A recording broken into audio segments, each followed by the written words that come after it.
Breaking news, চট্টগ্রামে 38 নং ওয়ার্ডে বায়তুল ইজ্জত জামে মসজিদের সম্মানিত ইমামের সাথে একজন 30 বছরের যুবতী কট।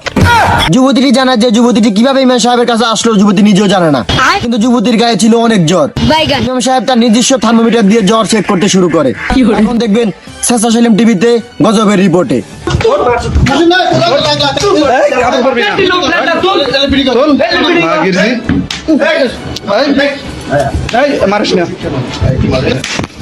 এর কি মসজিদের ইমাম সাহেব 10 জনের গার্জিয়ান, তুই মাগির বোয়া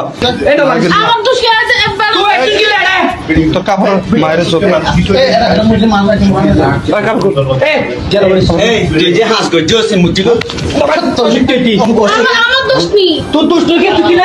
যদি মাগিরজি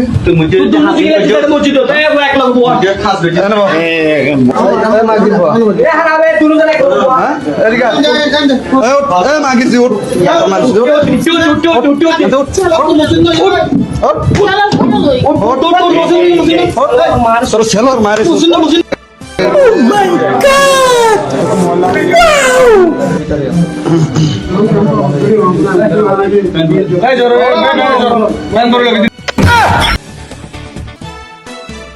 এতক্ষণ শুনলেন বিস্তারিত, এখন দেখবেন শিরোনাম। এদিকে ইরানের ধর্মীয় নেতা আয়াতুল্লাহ খামেনি মারা যাওয়ার পর এখন ইরানের দায়িত্ব নিতে চান বাংলাদেশের জামাতের ধর্মীয় নেতা ডক্টর শফিকুর খামেনি। অন্যদিকে বাংলাদেশি মেয়ের প্রেমের টানে চীন থেকে চলে আসলো চীন দেশীয় এক চোদনা। আসলো আবার বিয়ে করে নিয়েও গেল। আসলে এগুলা কি প্রেম নাকি নারী পাচার? সবাই একটু কমেন্টে জানান।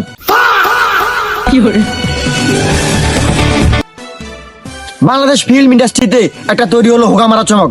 যে হোগামারা চমকে এনসিপির এমপি হাসনাত আব্দুলকে কেন্দ্র করে তৈরি হলো একটা হোগামারা মুভি, টোকাই কেন এমপি।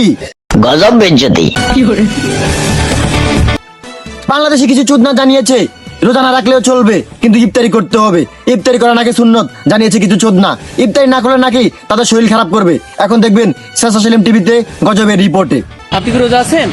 না, রোজা নাই। তা আপনি ইফতার করতে আসছেন দেখছি কেন? ইফতারি করা সুন্নত, একজন ইফতারি করতে আসে। আপনি রোজা আছেন? জি না, যে কোনো কারণবশতে রোজা থাকতে পারি না, তবে রোজা ইফতারি করাটা সুন্নত, আমরা সেই হিসেব করে আমি এখানে আইছি। প্রতিদিন ইফতারি করতে হবে, না হলে আমার শরীর খারাপ হয়ে যাবে। কি বলেন? ইফতারি না করলে আপনার কি করে?